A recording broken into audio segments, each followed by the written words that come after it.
The United States, however, still struggled to maintain it. This meant that every dollar was legally convertible to gold, both at home and abroad. At once, the frightening effects of Britain's action became manifest.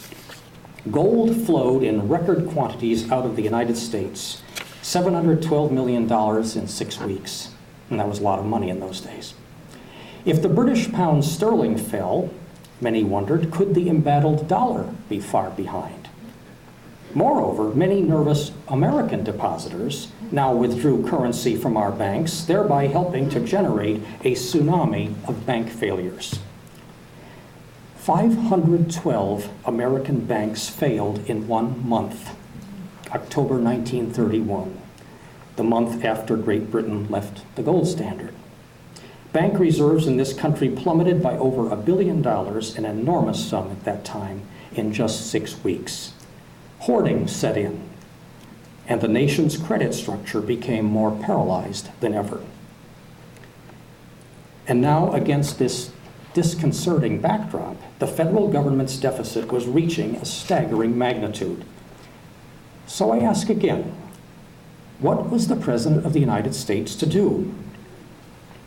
Confronted with what Treasury Secretary Andrew Mellon, the great conservative, himself called a grave emergency, Hoover opted to raise taxes and cut federal spending in order to balance the budget. The first requirement of confidence and of economic recovery, he said in late 1931, is financial stability of the United States government. And that meant a balanced budget, even via new taxes. This, I repeat, was the prevailing doctrine throughout the country in 1932. This was the standard economic thinking of the time. Hoover's call for increased taxes, in fact, won widespread bipartisan support in Congress. Few politicians or economists challenged his rationale. Indeed, the only real debate in Congress for several months was not over whether to raise taxes, but how, which taxes to raise. Incredible though it may now seem, nobody of influence in 1932 called for a tax cut to stimulate the economy. Even Andrew Mellon, the hero of today's tax cutters, endorsed a tax increase that year. In assessing the impact of Hoover's decision, it is important to keep some perspective on the dimensions of federal spending at that time. The federal government in Hoover's era was small. In 1929, total federal expenditures comprised a mere 2.5% of the gross national product. Today, they approach 25%. Moreover, from 1929 to 1932, while Hoover was president, the federal income tax structure was almost unbelievably low. Of the 36 million or so families and unattached individuals in this country in 1929, 36 million, barely 4 million even filed tax returns. Throughout Hoover's presidency, and even after the tax hike of 1932, the vast majority of the American people paid no federal income taxes whatsoever. It was not until World War II that most Americans became income tax payers. One must wonder then whether the tax increases of 1932, so often condemned today as a monumental policy error, had anything like the dire economic and political consequences now attributed to them. My point, however, is not to assert that the tax increase of 1932 was wise. Seen in retrospect, after 7 decades of developing economic knowledge and changing economic orthodoxy, Hoover's decision is now commonly regarded by historians and economists as a mistake. Raising taxes during hard times is now considered counterproductive by both Keynesians and supply-side economists alike. But we must remember that Hoover and his contemporaries did not have the benefit of today's supposedly, presumably, superior economic wisdom. This decision was made 4 years before Keynes wrote his famous general theory and 44 years before the discovery of the Laffer curve. And I'm suggesting that it is not at all clear that the mistake of raising taxes in those circumstances, if mistake it was of the dimensions claimed by much current mythology. Very well, you may say, but what then did cause the Great Depression? Perhaps the best short answer I can give you is this. I am not sure that historians and economists really know. Ben Bernanke has written, "To understand the Great Depression is the holy grail of macroeconomics." Judging by the furious debates among academics and others in the past year about the causes and cures of the Great Depression and its relationship to the current recession, a true consensus continues to elude us. I will venture this thought. If Milton Friedman and the free market economists are right, that the Federal Reserve Board made things horribly worse in the early 30s by severely contracting the money supply, we may have to conclude from that much of what Herbert Hoover did to combat the Depression's causes was largely irrelevant, or at least far less consequential than his critics allege. Where Hoover fell short, it seems to me, was not so much in his specific economic policies as in his political persona as the Depression grew worse. He came into office with the reputation of being a Superman, a great humanitarian who had literally saved the lives of more people than anyone who has ever lived. Yet from the start, there was something enigmatic about him. "Is Hoover human?" was the title of a famous magazine article written about him during the 1928 campaign. Many politicians in his own party disliked him. He seemed too aloof, too independent-minded, too brainy, and he reciprocated their mistrust. He called one senator the only verified case of a negative IQ.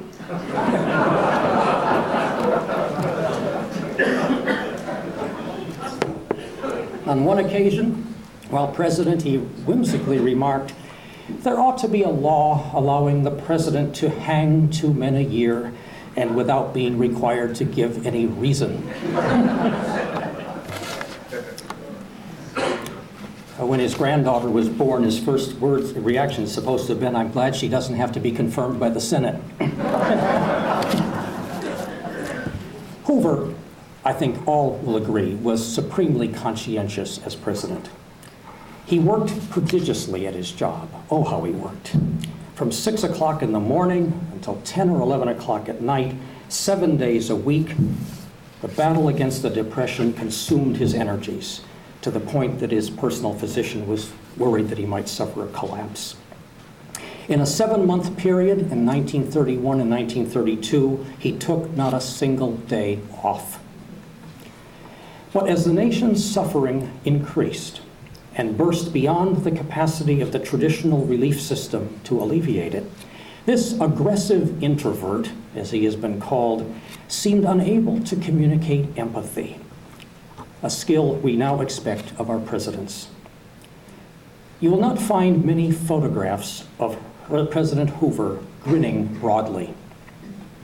The big smile, as a political pose, came in with Franklin Roosevelt. And here I have to pause just for a moment and tell you a story back in my home state of Massachusetts. In 1970, there was a man named Maurice Donahue, a state senator from my area, who ran for governor of Massachusetts. He had been president of the state senate for a number of years. He was considered a very distinguished and accomplished legislator. But he had a rather stern and sober visage and was uncharismatic in appearance. He tried to compensate for this with his campaign slogan, "Donahue, he doesn't smile. What's so funny about the state we're in?" He lost. When I think of Herbert Hoover, I sometimes think of Mr. Donohue's fate. It may be that Hoover fell short not so much for the way he dealt with the economic causes of the Great Depression, but for the seemingly austere way he dealt with its effects, particularly unemployment and the need for relief.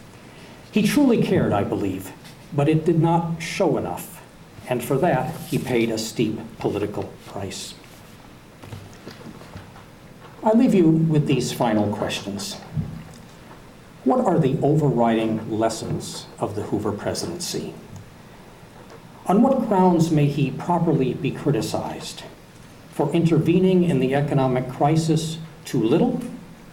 Or did he intervene too often and too much? This, it seems to me, is the crucial question, one with profound implications for our national self-understanding and future public policy. It is a question that historians are still debating 80 years after the crash. As you ponder these issues, I beseech you, be wary of the pitfalls of present-minded preoccupations and the lure of soundbite certitudes. With Herbert Hoover or anyone else, resist the temptation to select a sliver of the past as a basis for broad historical judgment. Above all, remember the context. For starters, why not indulge in a little political theater suitable for our times? Why not invite that busload of unemployed back to the Hoover Library in Iowa and bring along the media to cover the story? But let the story be this. Have the viewers spend the day inside the library instead of a mere 12 minutes on the front lawn. Thank you.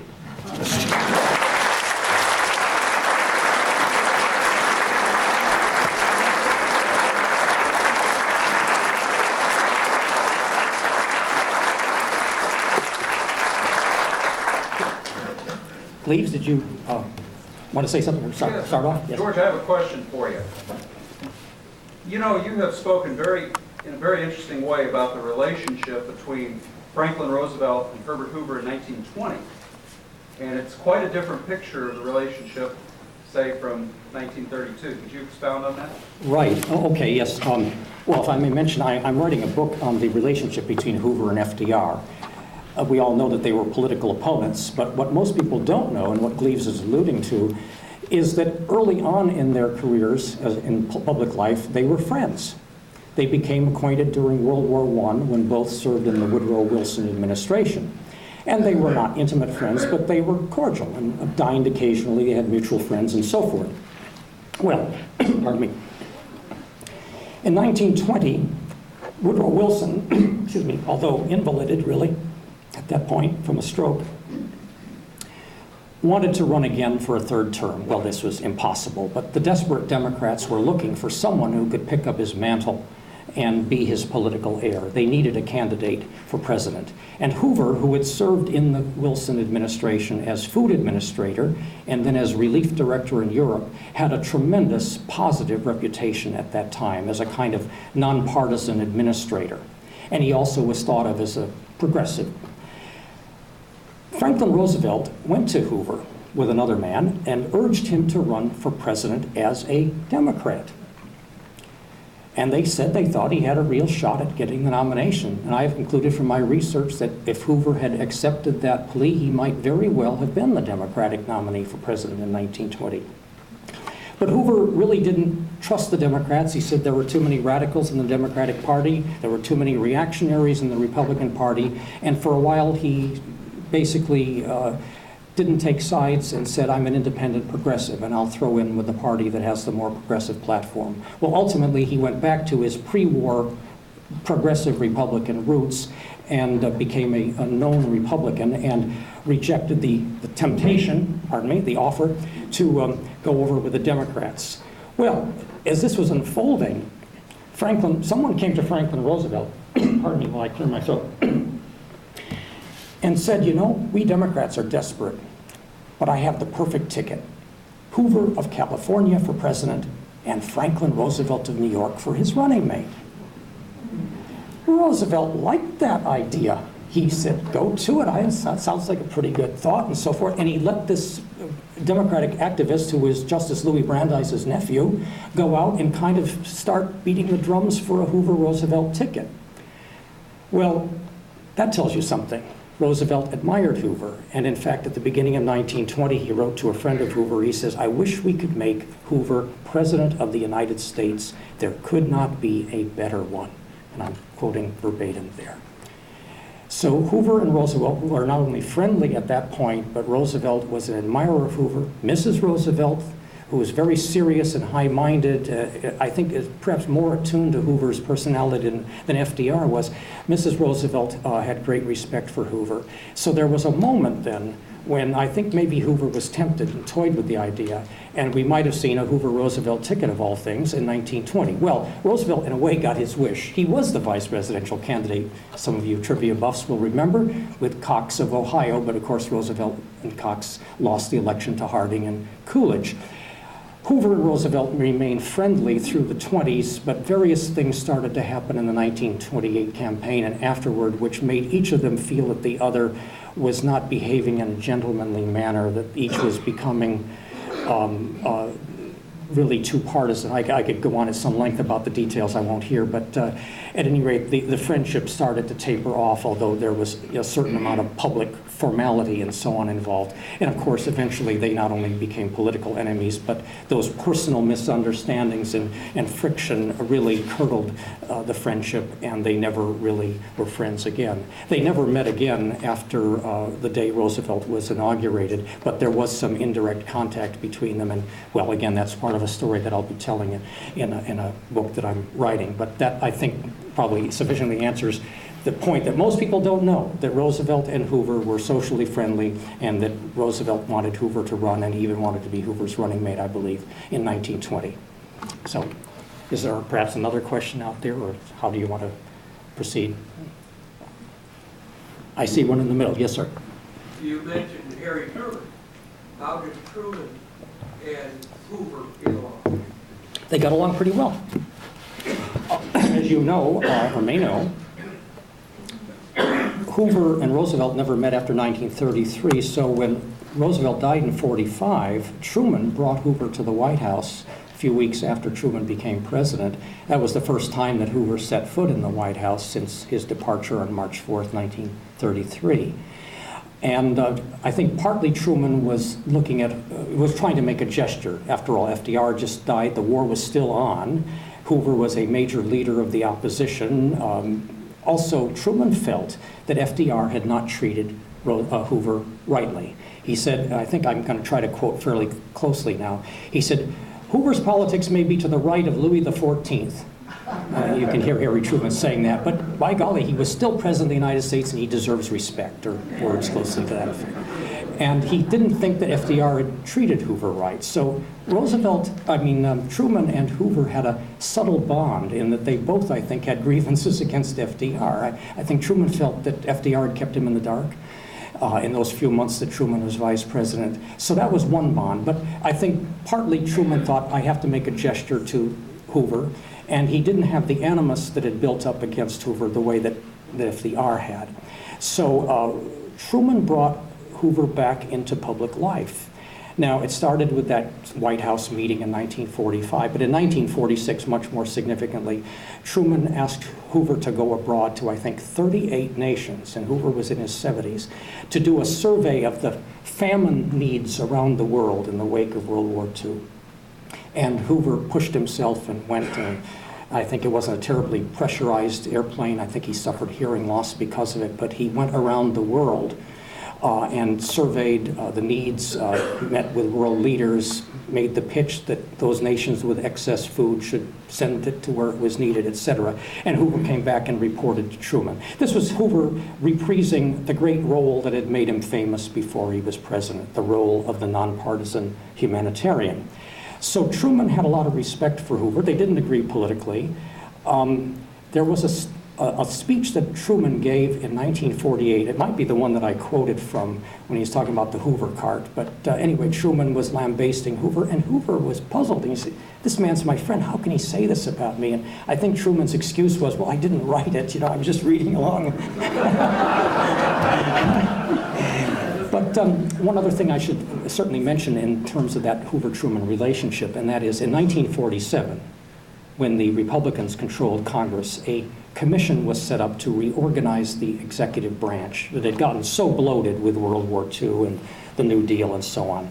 And by a chain of circumstances that I need not describe in detail, Herbert Hoover was chosen to be president of what then, of course, became known as the Hoover Commission. And Hoover worked with the Truman administration. There were moments of tension. If you look very carefully, Truman did not always give Hoover everything he wanted, but they maintained a friendship. And after Truman left the White House, they belonged to what Hoover said was this trade union of ex-presidents, or some words to that effect. So when the Truman Library, Elaine, you may know this, and Jim and so on, I think when the Truman Library was dedicated in 1957, Hoover was there. And when the Hoover Presidential Library was dedicated in 1962, when Hoover was 88 years old, Harry Truman was present in West Branch, Iowa, and there's a great picture of the two of them smiling and walking together. So they did have a camaraderie. And one other sort of touching point on that, I've come across a letter in my research about 1961-62, Hoover wrote a letter to Truman. I don't recall the catalyst for the letter, but Hoover said something like this: "You don't realize how deeply you have reached into and touched my life." Hoover felt that Truman gave Hoover a kind of reason to live. He brought him back into a kind of respectability and gave him a role in public service, the Hoover Commission, the relief travels and so forth. And Hoover felt that that added years to his life. And so he was profoundly grateful to Truman for giving him that opportunity to kind of redeem himself in the eyes of the American people. Another question, perhaps? Yes? Yeah. In regards to the gold standard in the United Kingdom being changed, is there any theories that are popular in what Hoover could have done in response to that? From what I've seen, the blame is really being put on the Federal Reserve. I was just reading this afternoon the text of a speech that was given here a couple of weeks ago by a young professor, Brian Dimitrovich, who's written a really excellent book on the supply-side economics phenomenon, a history of it. And I think, as I read quickly his speech, his major point was that the Federal Reserve made some bizarrely bad decisions in terms of dealing with the gold supply. So it's hard to know what Hoover could have done that would have made much difference given the policy decisions that were being made outside his control that we now think were maybe more important than the puttering with the federal budget. But you see, it's one of those things. Today we live with federal deficits, boy. And we're used to them and expecting them for a long time to come. But this was thought of as horrifyingly irresponsible in 1931 and 32, and everyone said, we've got to do it. Now, maybe in pure economic terms, it wasn't that important. The federal budget was rather small compared to the economy and so forth. However, in a sense, if you believe it, then it takes on a kind of importance of its own. And if you believe Hoover's theory that psychology was very much important in trying to turn things around, that is, getting people to feel confident enough to leave the money in the banks and not in the mattresses at home, and businesses would be confident enough to want to borrow money from banks, and banks would be willing to borrow it or lend it to them. If you believe that confidence is at the center, then it might very well be that a balanced federal budget would look pretty good. Maybe in pure economic terms, it wouldn't make that much difference, but it might symbolically have a lot to do to help other people make decisions in the private sector. And I'm not sure where I come out on that, but it seems to me that it might be that there would have been a point, even in an economic emergency, to making a gesture toward going with the rock solidity of the orthodoxy of the time, not looking too radical, irresponsible. That might have had a psychologically reassuring effect, however unimportant it might seem to us today from our perspective on it all. So it's hard to know what Hoover could have done differently. The Democrats were berating him for being a spendthrift. Many in the Democratic Party, this is true in 1932, and the big debate over the tax increase was Hoover came around to wanting what they called a manufacturer's sales tax, a kind of national sales tax. There was a great populist rebellion in the House of Representatives, led mainly by Southerners, but also by progressive Republicans, which defeated it. So down that went in flames, and so they started puttering here, puttering there. They raised income tax rates and raised, I think, the price of a postage stamp from 2 cents to 3 cents and had different excise taxes, all sorts of things to try to shrink that budget gap that looks so dangerously large. But the way I look at it, in part, is you go back and you look at it, well, yes, it's a 50% increase in the cost of postage. That sounds horrible, but it's from 2 cents to 3 cents, which doesn't sound quite so important. And I left some things out of my lecture, but I think after the tax increase of 1932, you had to, if you were a family of 4, you had to be earning something like $4,000, which is quite a lot in 1932, to pay all of $68 in federal income tax. Now, it was higher on the people at the top, and an argument can be made that the people at the top are the ones who are going to invest the money, and therefore you should keep taxes low on the wealthy. We hear, we go round and round on that issue. But it does not strike me on its face that the taxes, whether right or wrong, and maybe they were wrong by our perceptions, you see, but looked right given the mindset of that time, it's not clear to me that those tax increases made the huge amount of difference that people pound upon when they say, oh, Hoover raised taxes, naughty, naughty, bad, bad. Okay, I'm not sure that it's as simple as that. And that is really one of the major points that I'm trying to make. Beware of the simplifiers who want us to sort of select one thing and kind of, pound away at it. They may have a point, but as I said at the start, it may be a half-truth rather than the totality of it. And so I guess the way I, as a historian, tend to look at history is that it's not so much a morality play where we choose the good guys and the bad guys and we root for our team and we disparage the other team. It's in a way a tragedy. Tragedy not in the sense that people die, although people often do in terrible events like wars, of course. But it's a tragedy in the sense that we all operate, as we are operating right now, with imperfect knowledge, and we're trying to do the best we can, whether we're in office or not. We're trying to judge on the basis of imperfect knowledge, and mistakes will be made, or what our successors will call mistakes, but it's not so easy to discern that at the time, and especially in a time of great crisis. So I guess I try as a historian to refrain from, as I say, praising Hoover or burying him, or trying to wave the flag for him or denigrate him and so forth. I think that's not terribly helpful. It tends to simplify our understanding of what truly happened, and I think that's where the historian should try to come in, to increase our understanding. And so it's not, again, just to finish up now and answer your question, it's not clear to me what the great alternatives were. And it's not as if the opposing party had a nice agenda at the time that Hoover could logically have looked at and adopted. It was much more murky than that. I see a hand right in the front. Will you tell us about the role Mrs. Hoover played as a First Lady? Yes, Mrs. Hoover. Repeat the question you asked. What was the role of Mrs. Hoover as First Lady? Lou Henry Hoover was his wife's name. She was the same age as he. She was born in Iowa, a few months ahead of him in 1874, but they met at Stanford University and got married not long after she graduated. And they went to China on their honeymoon. He was a mining engineer. They had quite an adventurous life. They had 2 sons. One of Mrs. Hoover's great causes, she was something of an outdoors woman, and she was of that kind of the stereotypical Western woman, as in Western United States and so on, hiking in Yosemite and doing things like that. Anyway, one of her great causes was the Girl Scout movement. She was the head of the National Girl Scout movement for a number of years. Now, it wasn't expected that first ladies would be up front and center. Now, Grace Coolidge, her immediate predecessor, was very popular because of her rebellion personality, but she was not advising Calvin Coolidge what to do. But she had a certain visibility. Mrs. Hoover did too, but it was nothing like what came after her, of course, Eleanor Roosevelt, who did take a very public role in policy matters.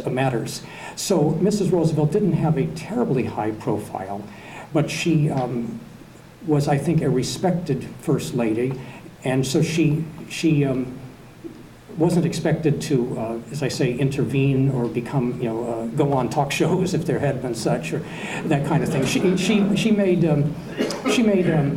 some public speeches, usually of a nonpartisan nature. Really, I can't think of anything that she said that would be thought of as controversial. But it's a little like maybe Laura Bush more recently, or some first ladies more recently. You sort of choose a cause and then identify with it, whether it's literacy or something like that, that is essentially, transpartisan or nonpartisan.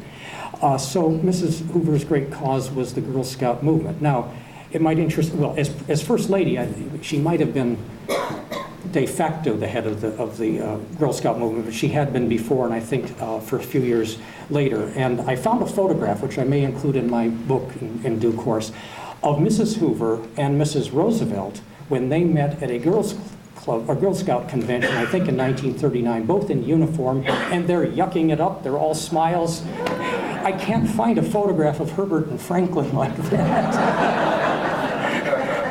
So I hope that gives you just a snapshot into Mrs. Hoover's career. She died at the age of 70 in 1944. He outlived her by 20 years. And this is relevant to mention. Although Hoover and Franklin Roosevelt became political enemies and there was misunderstanding, two things. When the war broke out in 1939, the Second War, Roosevelt, through an intermediary, offered Hoover a chance to do something vague, but in Europe, having something to do with the relief, set up a relief commission or something when the Germans invaded Poland. It was Mrs. Roosevelt who was pushing that idea, and I think she wanted to be Herbert Hoover's colleague running the women's division, so to speak, of the relief effort. Well, for various reasons, it didn't happen. But when Mrs. Hoover died in 1944, and this is part of the public formality and correctness that they did maintain, despite their suspicions and so forth, when Mrs. Hoover died, the Roosevelts sent a condolence letter. And if my memory serves, Hoover sent a handwritten note to Mrs. Roosevelt and a formal typewritten note to Franklin Roosevelt, which may be interesting, may be revealing. When Franklin Roosevelt died a few months later, in April of 1945, Herbert Hoover sent Mrs. Roosevelt a very nice handwritten letter of condolence, which does survive, and it's in the FDR Library in Hyde Park, New York. And so certain courtesies were maintained, which is nice to report. But of course, both the Roosevelts, Mr. and Mrs., had their differences with Hoover, and again, it would take a little while to go into all that, but that perhaps is somewhat illuminating, I hope. One last question. I see a hand raised in the back, yes. There's this whole thing about history repeating itself, and you stated that Hoover quickly announced that the economic crisis was over. It has a familiar ring to it.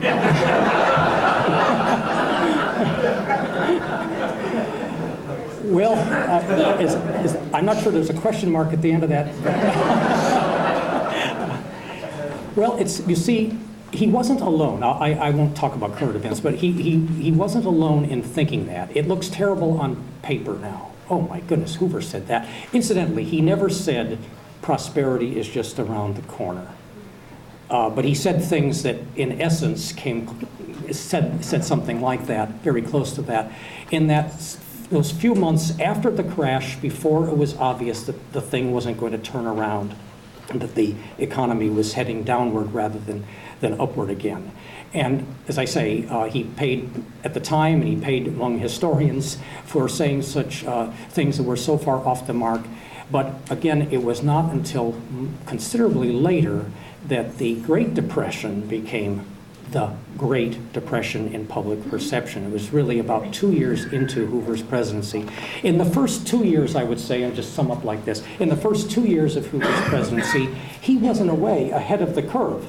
Now, you may think that that was wrong, that he was too much ahead of the curve, he was too interventionist, but he was not criticized for being a stand-patter at all.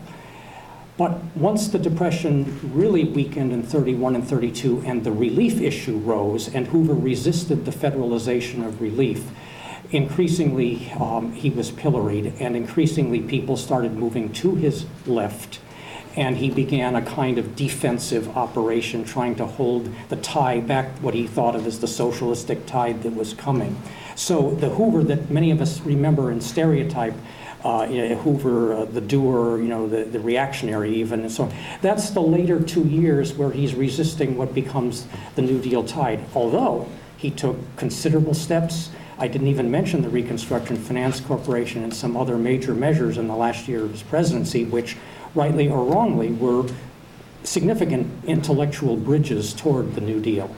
So again, I'm giving you perhaps a little bit longer of an answer than I started on giving, but I hope I thereby suggest some of the complexity of just those 4 years. It's not static. Things were quite dynamic, but your point is taken.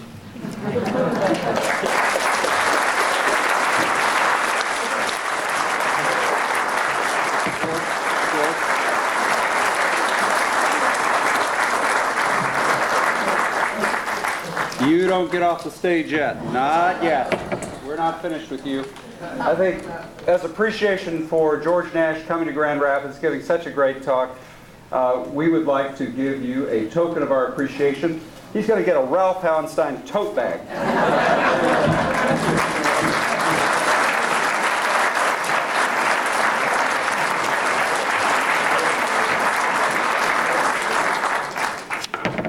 Thank you so much, Dr. Nash and Gleaves, for bringing us this program. It's just a joy, and what a wonderful opportunity that we all have to participate in these programs. I have learned so much since taking this position, and I just love the challenge and the opportunity. If you have enjoyed this evening's program, and if you are not already a friend of Ford, I hope you will take the opportunity to join this evening, because Joe Calvaruso would like to personally present you with a copy of the DVD of the Betty Ford documentary called The Real Deal. So that's an opportunity for you tonight, and Joe will be interested to talk with you out at the Foundations table in our lobby during our reception. Coming up, I want to just give you a couple of highlights of coming programs. Next Thursday, November 5th, we're having another National Issues Forum, which is more of a discussion rather than having a keynote speaker. That discussion, timely enough, is on the economy. So if you would like to engage with us and with your colleagues and fellow citizens here in Grand Rapids, this is a series that we're presenting. We started last fall, and we're doing sessions both at the library and museum. We've had sessions on healthcare that have been very, very informative, and the next round is on the economy. So that's next Thursday evening here at 5 o'clock. Coming a couple of weeks after that, our annual outdoor tree lighting ceremony is at 7 o'clock on the 19th. And of course, our holiday open house is on a Sunday afternoon, December 6th. So we hope to see you at maybe all of those events. Again, thank you to Gleaves for planning this program and for hosting it here. We have a reception in the lobby and also a book signing for our author's new book, and also the exhibits are open upstairs. So thank you for coming, and we're glad to have you here.